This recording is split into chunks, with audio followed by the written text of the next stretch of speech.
한 번 죽는 것은 사람에게 정해진 것이요 그 후에는 심판이 있으리니 이와 같이 그리스도도 많은 사람의 죄를 담당하시려고 단번에 들이신 바 되셨고 구원에 이르게 하기 위하여 죄와 상관없이 자기를 바라는 자들에게 두 번째 나타나시리라. 아멘. 한 번 죽는 것은 사람에게 정해진 것이요. 죽음이 무엇인지 굳이 설명하지 않아도 잘 아실 것입니다만은 죽음을 한번 말씀드리면 맥박이 정지하는 것, 심장 박동이 멎고 뇌파가 정지하고 신체 모든 기능이 작동을 멈추는 것, 이거를 의학적으로, 생물학적으로, 법적으로 죽었다 그럽니다. 그뿐만 아니라 한 사람의 인격이 더 이상 이 몸을 넘어서지 못하는 상태 죽음이라고 그럽니다. 살아있을 때는 내 몸은 여기 있어도요, 내가 전화를 하면 내 인격의 힘은 저기서 작동을 합니다. 근데 죽어버리면요, 인격을, 사람이 죽은 이 몸을, 사체를 통닭집에 통닭하고 비교할 수는 없습니다. 살아있을 때의 어떤 인격적인 연속성을 인정해 주기 때문에 그래서 사람 시신 함부로 다루지 않잖아요. 그렇지만 적어도 이 몸뚱아리를 못 넘어섭니다. 죽은 사람의 이름을 편지 써봐야 오히려 놀래기만 합니다. 무섭다고. 사람이 또한 이 인격이 밖으로부터 오는 어떤 침입이 불가능한 상태. 살았을 때는 누가 가서 툭 치기만 해도 저 사람 왜 저러지? 이렇게 가능합니다. 죽었을 때는 뺨을 때리든 칼로 찌르든 어떤 것도 신체는 침입할 수 있어도 그 사람의 살았을 때의 인격에 침입이 불가능합니다. 또 인격 안에서 뭐 밖으로부터 들어오면 생각하잖아요. 왜 그랬을까? 나는 어떻게 해야 되지? 나를 좋다는 거야? 싫다는 거야? 아니면 나를 시험해 보는 건가? 뭔가 이런 외부 자극에 대해서 내가 인식을 하고 사고를 하고 거기에 대한 반응을 내놓지 않습니까? 이른바 인격적 관계인데요. 이거는 절대로 불가능합니다. 즉 소위 이 죽은 상태의 사람의 몸에서는 의미 있는 생각, 행위라는 것은 존재하지 않습니다. 이 몸에서부터 의미라는 건 나오지 않습니다. 자, 지금 제가 살아있으니까 여러분한테 이렇게 말을 하면 쳐다보기라도 하고 오늘 뭔 말을 하려고 그러지? 이렇게 지금 뭔가 의미 있는 의사소통이 가능하잖아요. 자, 제가 죽었다고 생각해 봅시다. 누가 이때 앞에 세워놨어요. 그럼 여러분 어떻게 했어요? 놀라 자빠지겠죠. 살았을 때 아무리 좋은 사람도 죽어있는 사람을 여기다가 3일 동안 딱 세워놓는다고 생각해 보세요. 여러분이 믿음이 얼마나 좋은지 모르지만 교회 안 나오실 겁니다. 그것도 그런 믿음은 필요가 없습니다. 이거를 죽었다 그럽니다. 이것으로 끝이 아닙니다. 더 이상 이전의 상태로 돌아갈 수 없음, 모든 가능성의 상실, 어떤 능력도 가지지 못해가지고 모든 힘에 대하여 이제부터는 수동태로 다루어지는 인간의 상태. 수동태라는 건 당한다는 겁니다. 내가 남을 이렇게 하는 게 제가 적어도 힘이 있으니까 이렇게 물을 마시지 않습니까? 죽어버리면요, 누가 물을 부으면 내가 부는 거를 당하는 거예요. 그냥 누가 내 몸을 벗기고 막 닦고 염하고 입관할 때 시체를 이리 돌리고 저리 해도 당하는 거지. 거기서 내가 무언가를 할 수 있는 건 아무것도 없어요. 이게 죽음입니다. 이것도 끝이 아닙니다. 죽기 전에 행했던 일에 대하여 완전한 공의에 의해서 심판을 받는 것. 이 심판을 벗어나 어떤 경우의 수도 존재하지 않는 상태가 되어버린 것을, 내가 원해서가 아니고 그렇게 되어버린 것을 죽었다 그럽니다. 이건 저는 상태만 얘기하는 겁니다. 여기에 덧붙일 이야기는 참 많죠. 하나만 덧붙이면요. 굉장히 무서운 것을 죽음이라 그럽니다. 이 세상에 존재하는 어떤 공포와 두려움과 비교할 수 없는 것을 죽음이라 그럽니다. 딱 한 번뿐이지만 지금까지 말한 이 모든 것들이 그 딱 한 번에 다 주어집니다. 단계적으로 주어진 게 아니라 그 한 번에 모든 것이 그냥 확 부어져 버립니다. 내가 결정하거나 선택하거나 내가 거기에 대해 뭔가 타협을 할 수 있는 여지가 없이 이 죽음은 정해진 것입니다. 정해진 것이라고요. 내가 아닌 심판자가 정한 겁니다. 하나님이 정하신 거예요. 네가 먹는 날에는 정령 죽으리라. 혹 죽음하고 싸우고자 하는 사람이 있다면 저는 그 사람을 천하에서 제일 어리석은 자 바보라고 할 것입니다. 옛날 속담에 그런 말 있더라고요. 천하장사도 잠은 못 이긴다고. 무거운 게 제일 무거운 게 요거라며 눈꺼풀이 제일 무겁다면서요. 잠하고 싸우고자 하는 사람이 있으면 참 멍청하다 그럽니다. 그보다 더 바보 같은 게 뭐냐 죽음하고 싸워보겠다고 불로 찾는 사람들입니다.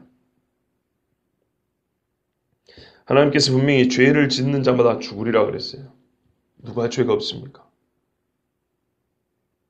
다 죄인입니다. 필요한 것은 불사가 아니고 중보자가 필요한 거지. 그죠? 중보자이신 예수 그리스도가 필요한 거지 불사가 필요한 건 아니에요, 인간에게. 이거는 필요하다고 해갖고 주어지는 게 아닙니다. 반드시 죽으려 해요. 정해진 거예요, 이거는. 정해진 건 아니고 내가 정한 것을 그냥 당하는 것이지. 내가 선택하면은 죽고 선택하지 않으면 살고 절대 그런 게 아닙니다.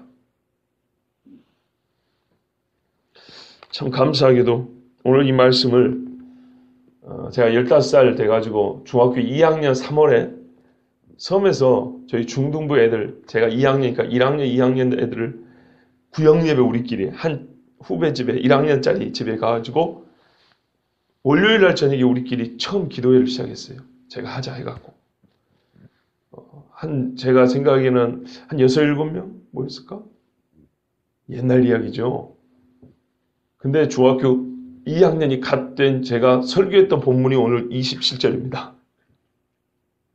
중학교 2학년짜리가 설교했던, 제가 처음으로 설교한, 진짜로. 첫 설교가 오늘 9장 27절입니다. 그 중학교 1, 2학년짜리 애들을 놓고 반드시 죽는다. 그리고 심판이 있다. 그럼 뭐 하자는 얘기가요? 회개해야 한다. 하나님 앞에. 우리가 조금만 해도 다 죄인이다. 하나님의 심판이 얼마나 무섭냐. 회개해야 된다. 지금 생각해 보니까 얼마나 저는 감사한지 몰라요. 예? 어디서 그런 걸 들었을까요? 아버지한테 들은 거예요. 조그만 애를 놓고 참 여러분 그럴 수 있습니다. 정말 연세가 많아가지고 병원에 누워있는 사람 앞에 이 본문을 설교하면 나 죽으라는 얘기가 이렇게 들릴 수 있어요. 근데 조그만 애들을 놓고 하면 재수없게 지금 우리가 앞길이 창창한데 어린 애들을 놓고 뭔 소리 하는 거야 이럴 수 있어요. 여러분 그런 감정 싸움하라고 준 이야기가 아니에요. 성경은. 나이가 많으나 적으나 지금도 장례식장 가보세요. 작년에 이맘때 우리 친조 14살짜리 장례 치르고 왔지 않습니까? 기억나시죠? 딱 1년 됐어요 지금. 한 열흘 있으면 1년 된가? 한 보름 있으면 1년 된가 그래요. 한 번 죽는 것은 사람에게 정해진 것입니다. 그러면 어떤 사람이 뭐 짐승은 죽지 않습니까? 농담하자는 얘기 아니죠. 예? 뭐 그런 질문을 할 정도로 사람의 생명이 여유로운지 몰라요. 예? 지금 우리는요 세상에서 가장 중요한 게 뭐냐 하면 바로 나 자신이라고 합니다. 바로 그 중요하다는 당신의 생명 그 자신 자체를 얘기하고 있는데 지금 저 개미도 죽고 바퀴벌레도 죽고 오늘 뭐 죽어가는 파리가 몇 마리인지 아세요? 이런 농담 따먹게 하지 않은 게 아닙니다. 그것들이 제 아무리 많이 죽든지 말든지 무시하자는 게 아니고 지금 진짜 중요한 것은 하나님 앞에 심판을 받을 나 자신을 얘기하는 겁니다. 사람들은 이렇게 말해요. 죽고 나면 끝이지 뭐.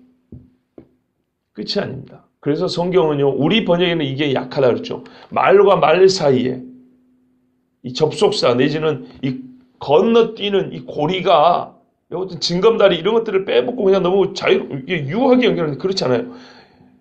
원래 이렇게 번역해야 돼요. 한번 주는 것은 사람에게 정해진 것이다.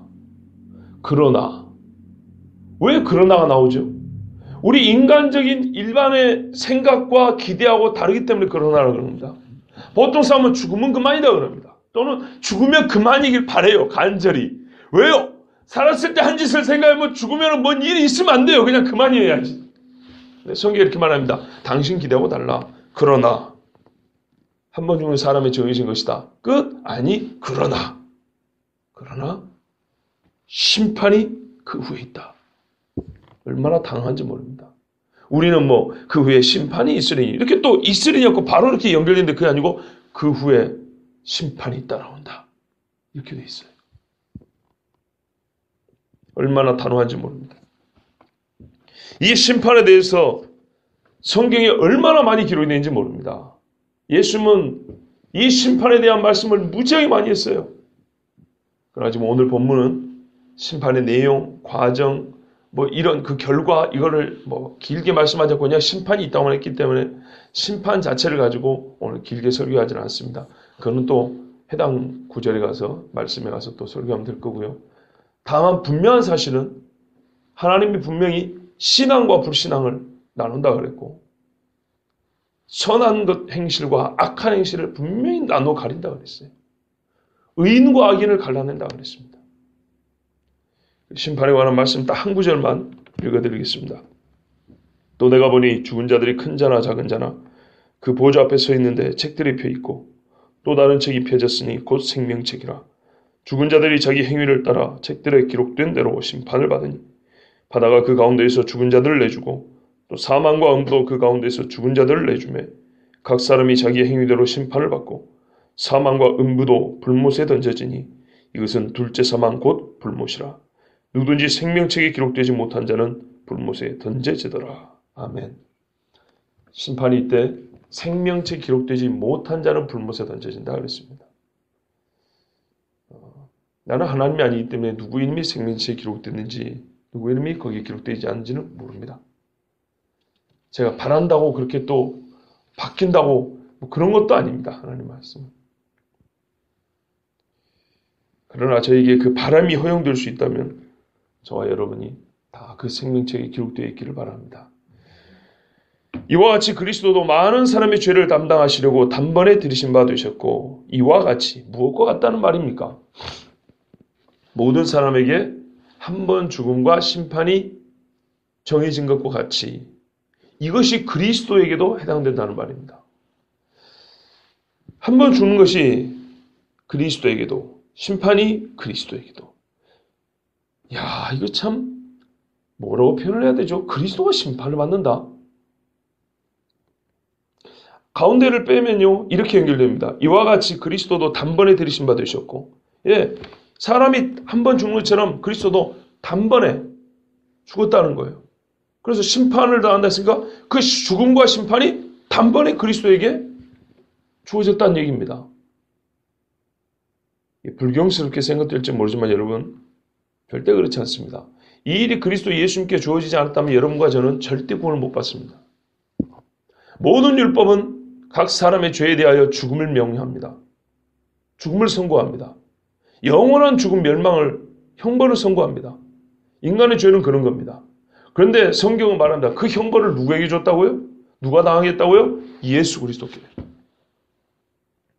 여러분 그가 죽었다는 것에 대해서 이렇게만 생각하면 그가 죽었다? 내가 죄 씻음 받았다. 그런 차원으로만 생각하면 반쪽입니다. 그가 죽은 것이 무슨 의미야? 나 대신 형벌을 당했다는 겁니다. 형벌.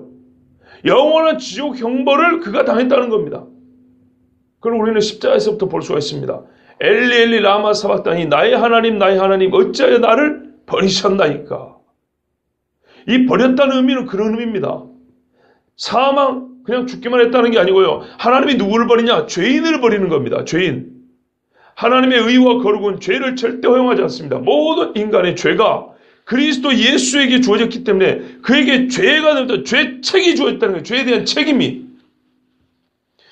실오라기 하나라도 죄에 대한 책임이 나에게 붙어있으면 나는 지옥행이지 천국행이 아닙니다.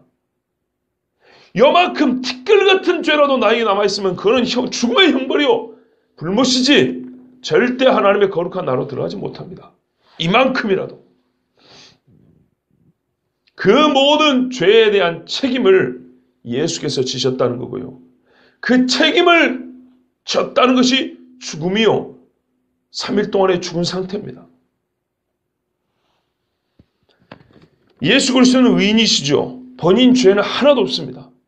그러나 우리를 구원하기 위해서 근데 그가 왜 죽었냐 이 말이죠. 죄가 하나도 없는데 우리 죄 때문에 죽은 거예요. 그러면 죄 때문에 죽었다는 말은요. 죄에 대한 싹시 사망이니까요. 그 싹시를 치렀다는 겁니다. 즉 형벌을 당했다는 겁니다. 히브리서 4장 15절 우리가 이미 읽은 말씀입니다. 우리에게 있는 대제사장은 우리 연약함을 체휼하지 아니하는 자가 아니요 모든 일에 우리와 한결같이 시험을 받은 자로 돼 죄는 없으시니라. 여러분 우리가 예수님을 어린 양이라고 그러지 않습니까? 6월절 어린 양. 어린 양이 뭡니까? 나 대신 죽은 거죠. 죽은 게 왜 죽었냐 이 말이죠. 그날 밤 갑자기 양고기가 먹고 싶어 죽은 게 아니고 내가 죽어야 되는데 죽어야 될 내 죄책을 그 양에게 안수하여 전가하고 그죠? 그에게 넘겨주고 그래 죽은 겁니다. 양이. 송아지와 염소가 왜 죽습니까? 레위기에서 배운 게 뭡니까? 내 죄를 너에게 또 넘기고 그 죄에 대한 책임으로 형벌로 죽은 겁니다. 예수님의 죽음입니다. 고린도후서 5장 21절에 분명히 말씀합니다. 하나님이 죄를 알지도 못하시니 예수님은 죄를 몰라요. 우리를 대신하여 죄로 삼으신 것은 이 관계를 잘 보세요. 죄가 아무것도 없고 죄를 알지도 못한 이가 죄가 되어버렸어요. 죄인이. 왜요? 나를 대신하여. 그럼 그 죄는 어디서 온 건데요? 내게 그리 간 거죠. 대신 좀 봐줘. 그럼 갑니다. 우리가 저기 마트에 계산하는 아줌마들 얼마 많습니까? 그죠? 그런데 내 차례가 아니고 저쪽이 쉴 차례인데 내가 지금 화장실이 급해요. 그럼 뭐라 그래요? 좀 대신 자리 좀 봐줘. 그러면 그 아줌마가 그래 갔다 와 이럴 때 뭐합니까? 자기 자리에 앉아서 그냥 손톱 따듣고 있습니까? 화장실 가는 아줌마 자리에 와갖고 막 계산에 바쁘죠. 대신 그 일을 하는 겁니다. 그게 내 자리 좀 봐줘라는 겁니다. 하다못해 그런 것도 그러는데 실오라기 한다고 있으면은 영원한 불못에 던져야 돼. 누가 그걸 대신하냔 말이에요. 누가. 그리고 지난하는 똑같은 죄인끼리 누가 대신할 수가 있겠습니까? 예수 그리스도께서 이와 같이 그는 죄가 없으시되 죄인이 모든 인간이 죄인이기 때문에 한 번 죽고 심판을 당하는 것인데 꼭 그와 같이 그가 그렇게 되셨다는 거예요. 왜요? 나 때문에요. 나 때문에. 이게 기독교 진리입니다. 그리고 여러분 9장 27절을 읽으실 때는 항상 조심하셔야 될 게 있어요. 너 죽는다 똑바로 해라. 이거 경고하려는 게 아니에요.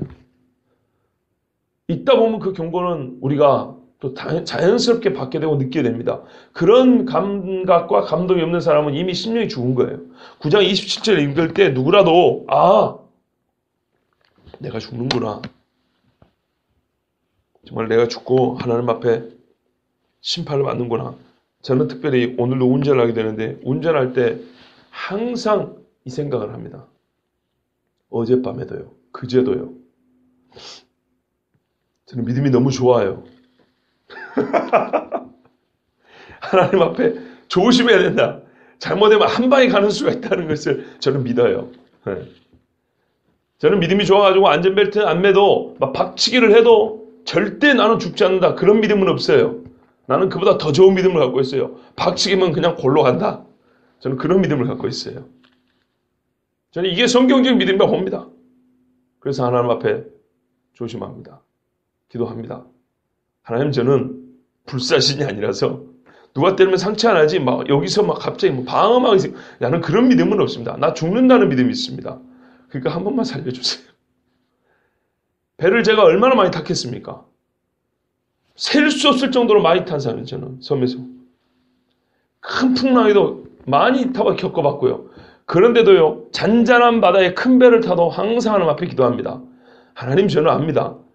지금이라도 한 방이면 하나님 이 배 그냥 확 뒤집어지거나 빵꾸 나고 불불불 까면서 죽는다는 거 나는 그걸 믿습니다. 얼마나 믿음이 좋은가 봐보세요. 나는 죽을 줄로 믿습니다. 그러니까 한 번만 살려주세요. 농담인 것 같죠? 진짜입니다. 차 운전을 몇 시간을 했고 배를 몇 번을 타도요. 저는 항상 그 믿음이 있습니다. 진짜로. 그래서 하루 전 이틀 전부터 기도를 합니다. 그리고 마음이 너무 믿음이 좋아가지고 그렇게 편하지가 않아요. 하나님은 살리려고 하면 10층 고층에서 떨어져서 사는 거고요. 죽으려고 하면 접시물에 코 박고도 죽게 할 수 있는 분이 하나님이십니다. 아무것도 안 해도 이 자리에서 픽스를 가게 할 수 있는 분도 하나님입니다. 진짜 믿음이 있다면 여러분 안 죽을 걸 믿을 게 아니고 나는 죽습니다. 그때 내가 하나님 앞에 죄의 형벌이 이만큼이나 남아있는 죄인으로 서지 않게 하시고 예수 그리스도를 전적으로 의지하여 이 남아있는 1분 1초를 살게 하여 주시옵소서. 예수 그리스도 말미암아 나의 죄를 용서하여 주시옵소서. 이게 믿음이죠. 안 죽는다는 건 믿음이 아닙니다. 아니 한 번 죽는 게 정해졌다는데 그거를 안 죽는다고 하는 게 그게 믿음입니까? 한번 생각해 보십시오. 젊은 저도 옛날부터 그런 믿음을 갖고 삽니다. 그래서 많이 못 웃고 삽니다. 우리 깐난 애들을 보면서도요. 항상 그런 마음이 좀 무거운 그런 생각을 많이 하게 되고 그러니까 한편 뭐가 있냐면요. 기도하게 돼요. 애들은 적어도 나만큼은 오래 살겠지? 전혀 안 그렇습니다. 살아가는 아이들이 얼마큼 살지 아무도 모릅니다. 그래서 이 애들을 놓고도 기도합니다.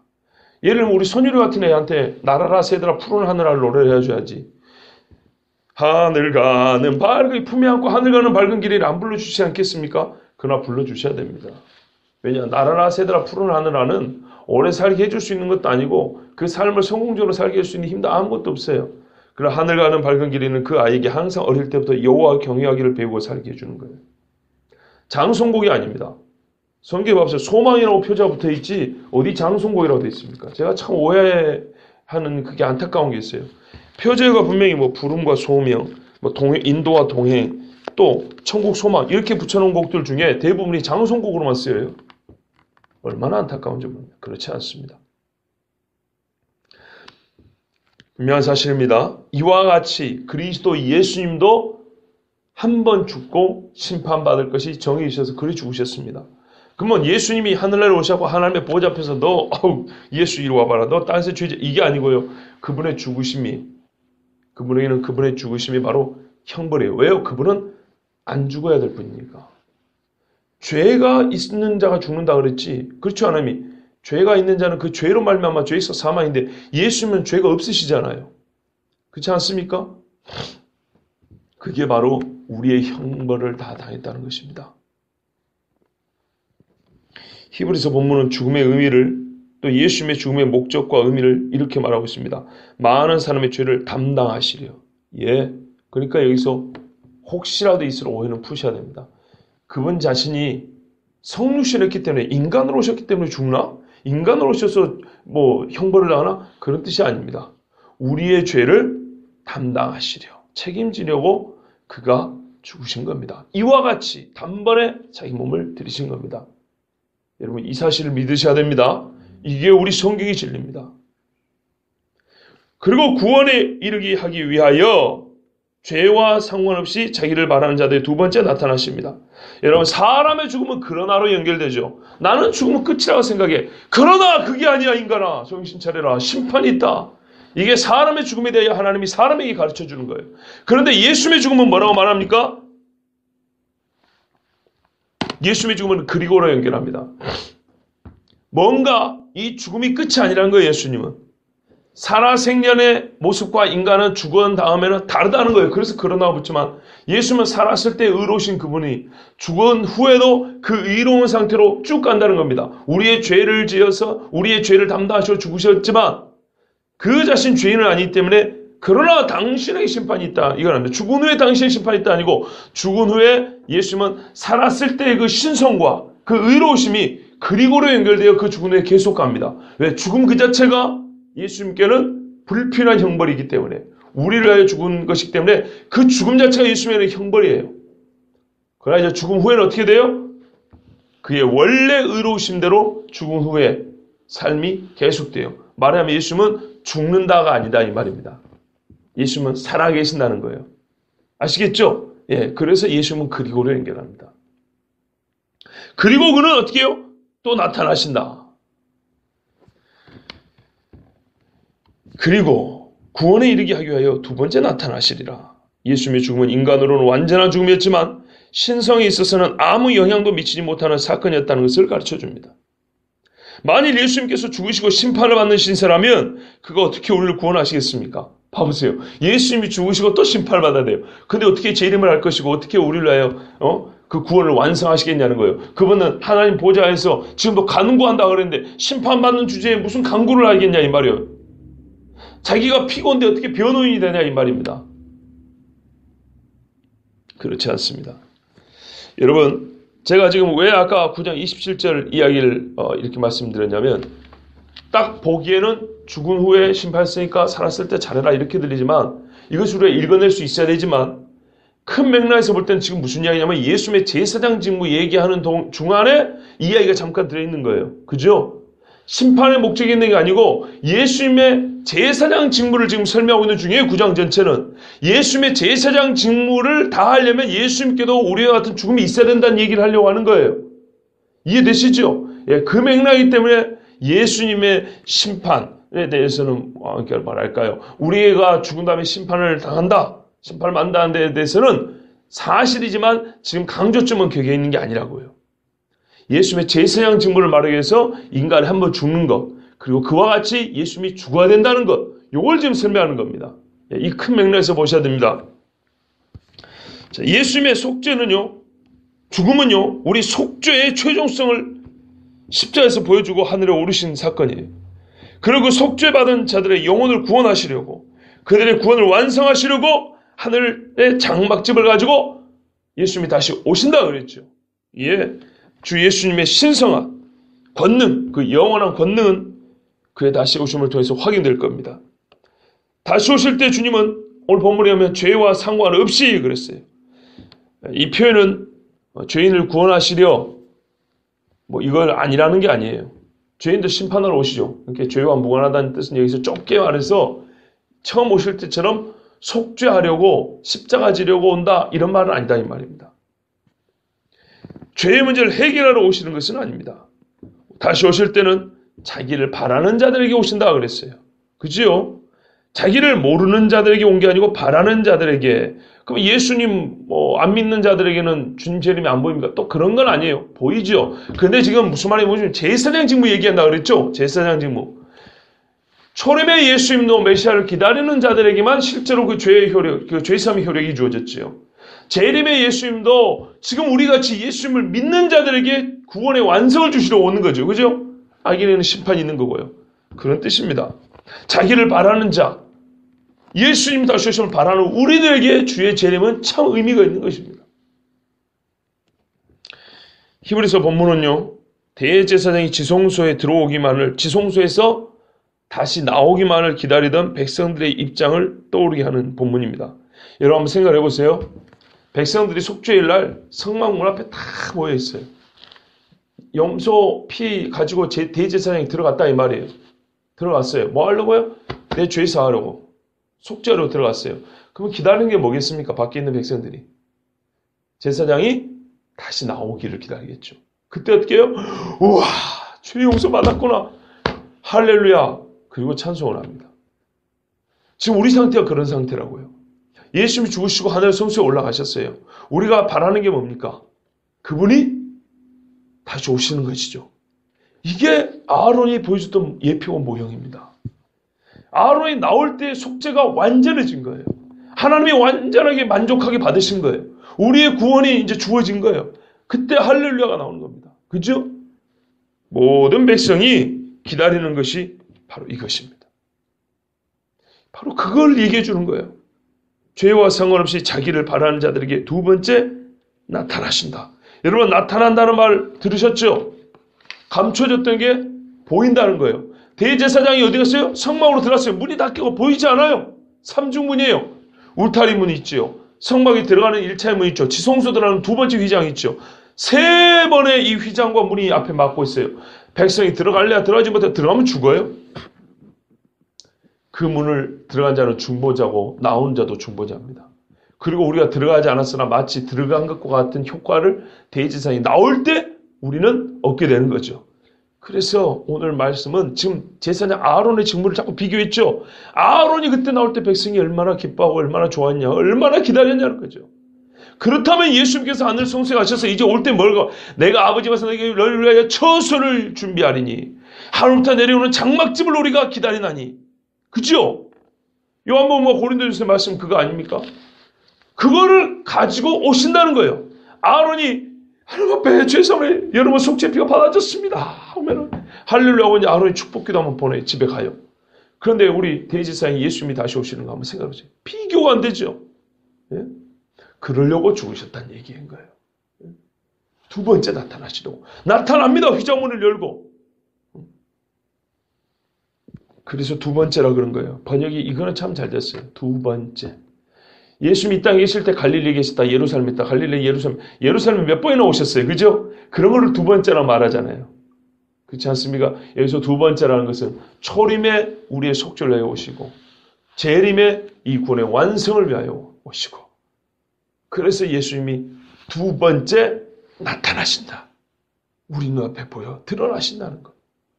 그때 우리에게 가져오는 건요. 하늘의 시민권을 딱 손에 줘야죠. 그의 영광의 몸의 광채 영광에서 영광이 이르고 그 신령한 몸의 변화됨을 우리에게도 허락하신다 그랬습니다. 이것이 성경이 말하는 예수님의 대제사장 직무입니다. 오늘까지 해서 대제사장 직무의 본질 다 마쳤습니다. 여러분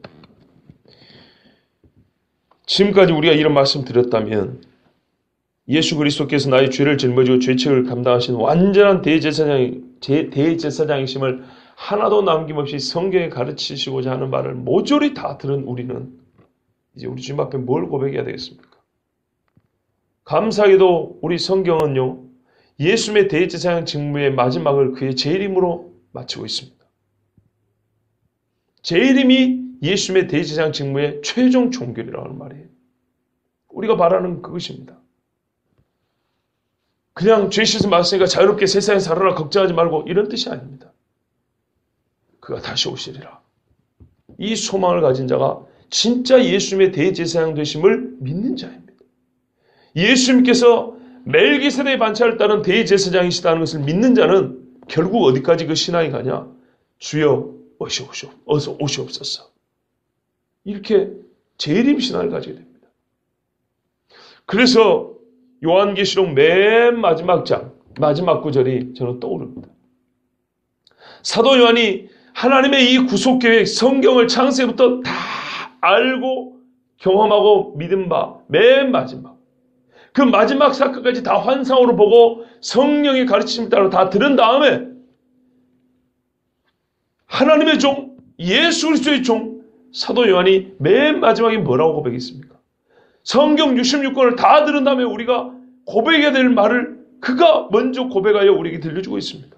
바로 이것이 우리 고백해야 됩니다. 왜냐? 오늘 예수님의 대제사장 직무가 마치는 날이 주님 다시 오실 날이고 그것을 히브리서도 가르쳐주고 있기 때문입니다. 그래서 우리는 아직 계시록까지 다 보지는 않았지만 계시록까지 다 듣고 본 사도 요한의 고백과 같은 고백을 주님 앞에 합니다. 이것들을 증언하신 이가 이르시되 내가 진실로 속히 오리라 하시거늘 오늘 말씀도 그러죠. 그를 바라는 자들에게 자기를 바라는 자들에게 두 번째 나타나시리라. 그러면 그에 대한 응답이 무엇입니까? 아멘 주 예수여 오시옵소서. 아멘 주 예수여 오시옵소서. 그러나 오늘날 아멘 주 예수여 오시옵소서를 말할 수 없는 자칭 그리스도인이 얼마나 많습니까? 예수 믿습니까? 네, 믿습니다. 예수님께서 당신을 구원하는 믿습니까? 예, 믿습니다. 소리는 잘해도. 그렇다면 그 자리에서 동시에 주 예수의 다시 오심을 믿습니까? 예, 믿습니다. 아멘 주 예수의 오시옵소서라는 말이 동시에 나와야 됩니다. 똑같이 그 자리에서 물으면. 그런데 이 뒷부분은 대답을 잘 못한다. 별로 바라지 않는다. 이건 앞에 이야기도 사실은 불안한 대답입니다.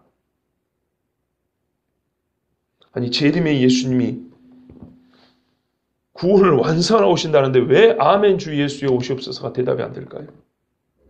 이건 잘못된 예수를 믿는 거고 오늘 본문에 의해서 말하자면 대제사장, 완전한 속죄를 주신 대제사장 예수가 누군지 아직 모른다는 얘기입니다.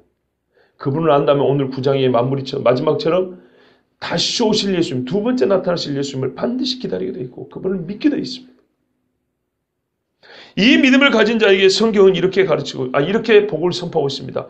주 예수의 은혜가 누구요? 주 예수, 우리의 대제사장 되신 주 예수의 은혜가 모든 자들에게 있을지어다. 아멘. 저와 여러분에게 대제사장 되신 예수 그리스도를 믿는 자에게 주 예수의 은혜가 영원히 함께 하시길 축복합니다. 기도하겠습니다.